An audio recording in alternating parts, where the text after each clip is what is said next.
وسلم على آله وصحبه ومن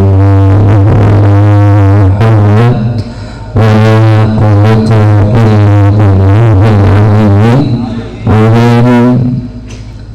سبحانك لا علم لنا إلا ما علمتنا إنك أنت العليم الحكيم. تب علينا إنك أنت التواب الرحيم. رب اشرح لي صدري ويسر لي أمري واحلل عقدة من لساني يفقهوا قولي. اللهم أرنا الحق حقا وارزقنا اتباعه وأرنا الباطل باطلا وارزقنا اجتنابه. اللهم ولا تجعل مصيبتنا في ديننا ولا تجعل الدنيا أكبر همنا ولا مبلغ علمنا ولا تسلط علينا بذنوبنا من لا يخاف منك ولا يرحمنا.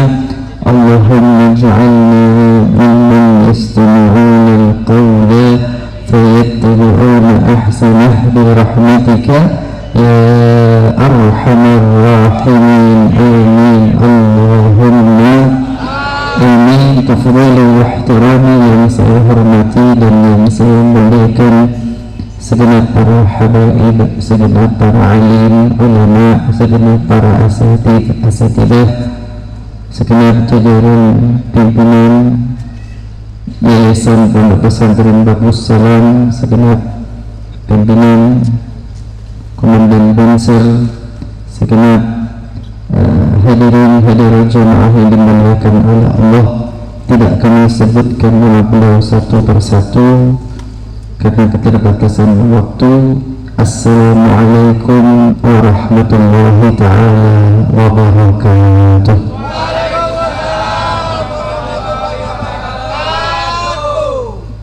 Assalamualaikum warahmatullahi ta'ala wabarakatuh.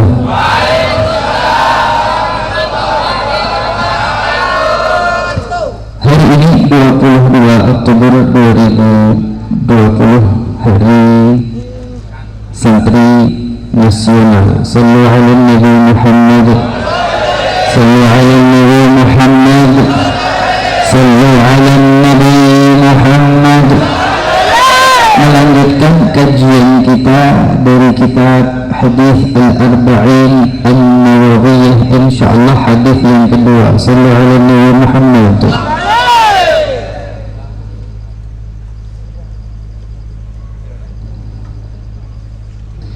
قال المؤلف رحمه الله تعالى ونفعنا به وبعلومه في الدارين إلى أن قال الحديث الثاني عن عمر أيضا رضي الله تعالى عنه أيضا قال بينما نحن جلوس عند رسول الله صلى الله عليه وسلم ذات يوم اطلع علينا رجل شديد بياض الثياب شديد سواد الشعر لا يرى عليه أثر السفر ولا يعرفه منا أحد حتى جلس إلى النبي صلى الله عليه وآله وسلم فأسند ركبتيه إلى ركبتيه ووضع كفيه على فخذيه وقال يا محمد أخبرني عن الإسلام. قال الإسلام أن تشهد أن لا إله إلا الله وأن محمدا رسول الله وتقيم الصلاة وتؤتي الزكاة وتصوم رمضان وتحج البيت إن استطعت إليه سبيلا. قال صدقت. فعجبنا له يسأله ويصدقه. قال فأخبرني عن الإيمان. قال أن تؤمن بالله وملائكته وكتبه ورسوله واليوم الآخر وتؤمن بالقدر خيره وشره. قال صدقت. قال فأخبرني عن الإحسان. قال أن تعبد الله كأنك تراه فإن لم تكن تراه فإنه يراك. akhbirni 'ani as-sa'ah. Qala mal mas'ulu 'anha bi'a'lama min as-sa'il. Qala fa akhbirni 'an amaratiha. Qala an talidal amatu rabbataha wa an taral hufata al-'urata al-'alata ri'a asya' yatatawaluna fil bunyan. Thumma intalaqa falabithtu maliyan. Thumma qala li sallallahu alaihi wasallam, ya Umar, adadri min as-sa'il? Qultu Allah wa rasuluhu a'lam. Qala fa innahu Jibril atakum yu'allimukum dinakum. Rawahu Muslim. Sallu ala Nabi Muhammad. Hadirin hadirat, tak lupa para santriwan, para santriwati Pondok Pesantren Darussalam, hadis yang kedua ini tentu tidak asing di ruang dengar kita.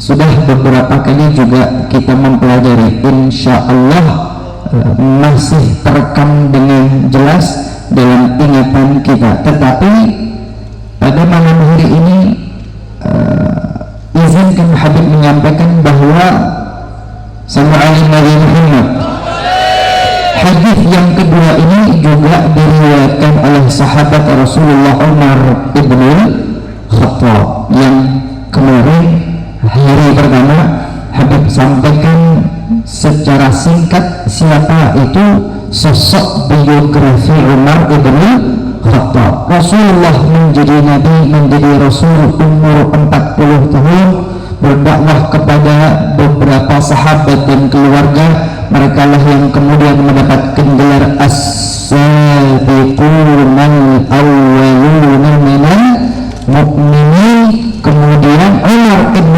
Khattab baru beragama Islam, menyatakan syahadatnya di hadapan Rasulullah pada tahun ke-6 setelah kenabian. Ketika Umar memeluk agama Islam, maka posisi power umat Islam menjadi lebih kuat. Umar lah yang pertama kali berhadapan orang-orang Mekah menyatakan keberagamaannya secara terbuka, sehingga orang-orang Mekah berpikir dua kali kalau sekarang ingin berbuat hal-hal yang tidak menyenangkan kepada umat Islam. Nah, sallallahu alaihi Nabi Muhammad, sallallahu alaihi Nabi Muhammad. Setelah itu Umar ibn Khattab termasuk min afdhalis sahabah ba'da Abu Bakar As-Siddiq. Umar ibn Khattab itu termasuk sahabat yang terafdal, sahabat yang mulia, termasuk sahabat yang terpandang. Beliau Umar ibn Khattab di urutan kedua setelah Abu Bakar As-Siddiq. Maka khalifah yang pertama adalah Abu Bakar As-Siddiq, adapun khalifah yang kedua adalah Amirul Mukminin Umar ibn Khattab. Umar ibn Khattab pernah mengatakan, ana amirukum wa antumul mu'minun. Saya ini adalah pemimpin kalian dan kalian semua adalah orang-orang yang beriman. Maka setelah itu beberapa sahabat memanggilnya dengan sebutan Amirul Mukminin. Maka manusia pertama yang mendapatkan gelar Amirul Mukminin adalah Umar ibn Khattab. Ketika beliau menjabat sebagai Amirul Mukminin, kana yabki lailan wa naharan. Umar ibn Khattab itu sering menangis, meneteskan air mata siang dan malam. Kenapa? Su'ila an dzalik faqala qad nuditu amran in a'dil uhasib. Aku ini mendapatkan amanah menjadi amir. Kalau aku adil dan benar, maka aku harus mempertanggungjawabkan di hadapan Allah Ta'ala. Wa in amrin u'adhib, tapi kalau sampai aku ini zalim, Allah Ta'ala akan menghukum diriku. Wa in mintu naharan awa'tu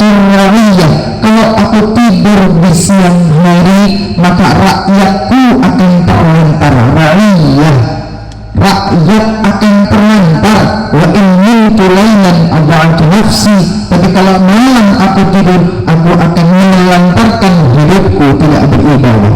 Sallallahu alaihi Nabi Muhammad. Kana radhiyallahu ta'ala yatasaffahu an-nasa ay yanzuru fi syu'unihim wa ahwalihim. Umar ibn Khattab ketika menjabat sebagai amir senantiasa melihat, bertanya-tanya bagaimana keadaan kehidupan kaum muslimin, karena yata'ahad az-zinna wal 'ada'ah was-sibyan. Umar ibn Khattab itu memperhatikan orang-orang yang lemah. Ya'ti ilaihil ma' wal hatab binafsih. Umar ibn Khattab itu mengangkut air untuk orang-orang yang membutuhkan. Wal hatab membawa kayu bakar untuk diberikan kepada rakyatnya. Yukhruju anhul adha, dan Umar ibn Khattab yang membersihkan rumah-rumah mereka. Sallallahu alaihi Nabi Muhammad. Sallallahu alaihi Nabi Muhammad. Wa kana ya'ti ila nisa'i allati ghaba anhunna azwajun yaqul alakum hajah. Umar ibn Khattab mendatangi kaum perempuan yang suami mereka pergi berjihad fisabilillah. Apa yang menjadi kebutuhan kalian yang ingin Habib sampaikan? Umar ibn Khattab benar-benar memperhatikan kebutuhan rakyatnya ketika sudah menjabat, bukan ketika masa kampanye. Jelas? Membawa air, membawa kayu bakar, mengangkut sendiri gandum, itu ia lakukan ketika sudah menjabat. Ketika sudah menjabat sebagai Amirul Mukminin, benar-benar perhatian kebutuhan rakyat kecil ketika sudah menjabat, bukan tampak perhatian, tetapi ketika masa kampanye. Ketika masa kampanye turun belusukan ke pasar-pasar. Ketika kampanye,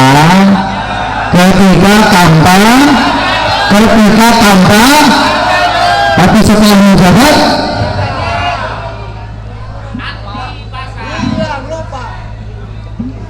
jangan terus tertipu setiap pemilu.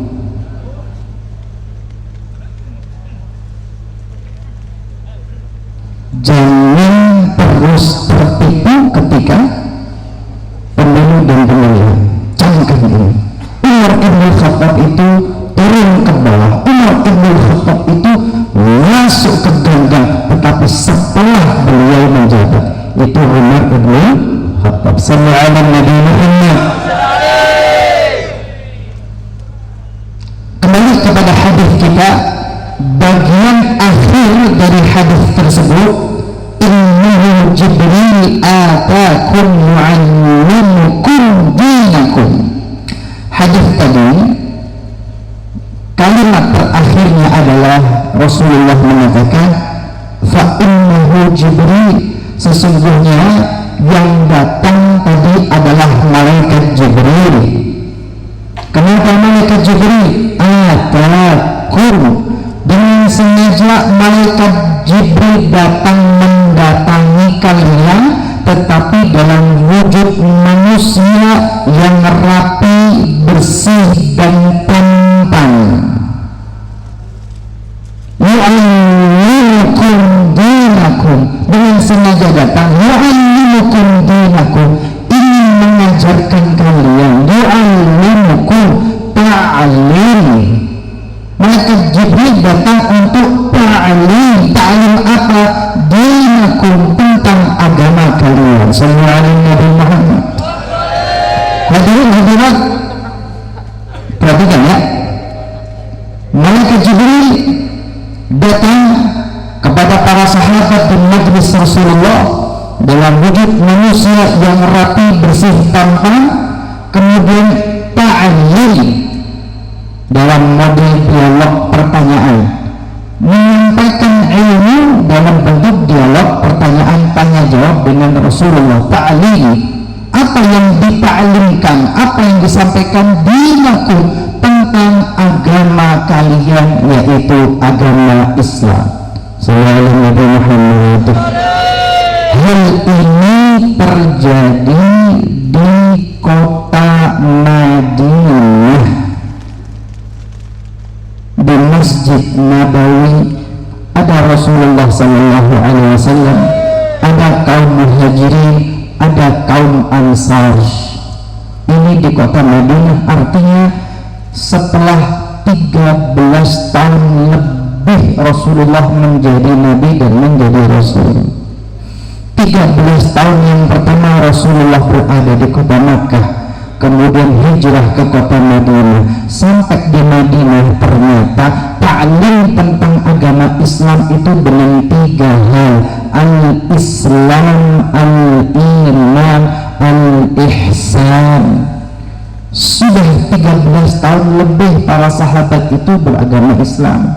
Sampai di kota Madinah, dasar-dasar agama Islam itu ternyata yang didialogkan antara malaikat Jibril dengan Rasulullah, tanya jawab, dialog tentang 3 hal: al-Islam, al-Iman, al-Ihsan. Mohon maaf, ini hadis yang kedua dari Al-Arba'in An-Nawawi. Hadis pertama tentang niat, hadis yang kedua adalah tentang agama Islam. 3 pokok agama Islam yang dulu ketika kita semua kecil diajari, didoktrin, diperintahkan untuk menghafalkan rukun Islam, rukun iman.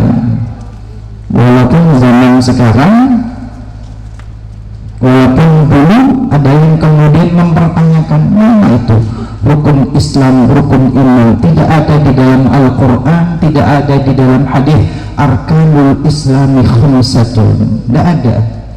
Tapi ada hadisnya. Setelah ada hadisnya, nggak dipakai kalimat rukun. Ada generasi baru-baru ini yang kemudian memberikan istilah lain. Apa istilahnya? Maratibuddin, urutan-urutan agama. Ada yang menyebutkan al-usulul thalathah, al-usulul thalathah. Al-usul, al-asl artinya pokok-pokok yang 3.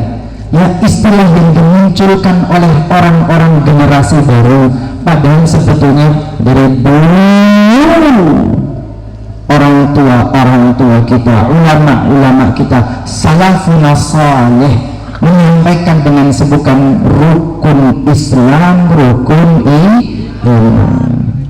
Sallallahu alaihi Muhammad. 3 hal. Yang pertama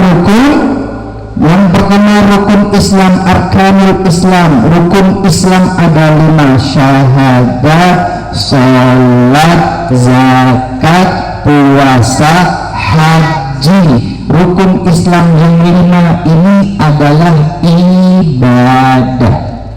Yang pertama syahadat, 2 kalimat syahadat. Yang kedua salat adalah ibadah. Zakat juga ibadah dengan harta. Puasa juga ibadah menahan lapar. Yang kelima haji bagi yang mampu. Ini adalah ibadah yang dilakukan oleh fisik dan badan dan tubuh kita. Rukun Islam yang 5. Rukun iman yang 6: iman kepada Allah, iman kepada para malaikat, iman kepada kitab-kitab suci, iman kepada para nabi, para rasul, iman kepada hari akhir, hari kiamat, iman kepada qada dan qadar. Rukun iman yang 6: iman, percaya, yakin dengan hati dan jiwa. Iman kepada Allah tempatnya hati, keyakinan di dalam hati dan jiwa, bukan dilaksanakan dengan badan. Maka rukun iman yang 6 ini, percaya kepada yang 6 ini, yakin dengan yang 6 ini di dalam hati dan jiwa. Yang 6 di hati dalam jiwa ini nggak kelihatan, maka perlihatkanlah dengan melaksanakan rukun Islam yang 5. Saya beriman kepada Allah. Oke, engkau mengatakan diri dan jiwamu beriman. Buktikan hatimu itu dengan ibadah dengan badanmu, yaitu sholat 5 waktu. Beriman kepada yang akan bertanya di alam kubur, ada malaikat raqib dan atid yang mencatat amal baik dan buruk kita. Iman itu buktikan dengan ibadah yang ada di dalam rukun Islam ini. Percaya kepada hari akhir, hari kiamat, buktikan iman kepada hari akhir itu dengan mengumpulkan bekal di hari kiamat, yaitu bekal kita adalah ibadah yang ada di dalam rukun Islam ini. Rukun Islam dan rukun iman. Iman itu letaknya di hati dan jiwa. Islam itu bukti, rukun Islam itu adalah ibadah, bukti dari iman yang ada di dalam hati. Sallallahu alaihi Muhammad. Sallallahu alaihi Muhammad. Bisa diterima? Jelas? Yang terakhir rukun ihsan. Ihsan itu apa? Ihsan itu akhlak, ihsan itu tasawuf, ihsan itu suluk, ihsan itu menuju kepada Allah Subhanahu wa ta'ala. Ihsan itu yang menyambungkan hati yang beriman dengan ibadah yang kelihatan. Jangan sampai yang di hati beda dengan yang kelihatan di badan. Kelihatannya ibadah, hatinya pamer dan riya, itu berarti tidak ihsan, berarti tidak ihsan. Zahirnya, fisiknya, gitu kan? Fisiknya beribadah, fisiknya berzikir, tapi hatinya itu karena Allah enggak. Itu yang mendidik adalah ihsan. Itulah akhlak, itulah tasawuf. Dan tiga hal ini harus dengan belajar. Pendidikan ini harus dengan ngeguru, nyantri, ngilmu, harus punya guru spiritual yang membimbing diri kita. Harus punya guru yang kita bisa mencontoh, guru yang digugulan, ditiru, tempat engkau bertanya, tempat engkau mengadu, tempat engkau meminta petunjuk, engkau akan diberikan arahan dan navigasi. Gak bisa modal kitab baca doang, gak bisa. Gak bisa modal lihat YouTube doang, gak bisa. Sallallahu alaihi Muhammad. Sallallahu alaihi Muhammad. Semoga menjadi ilmu yang bermanfaat. Wassalamualaikum warahmatullahi wabarakatuh.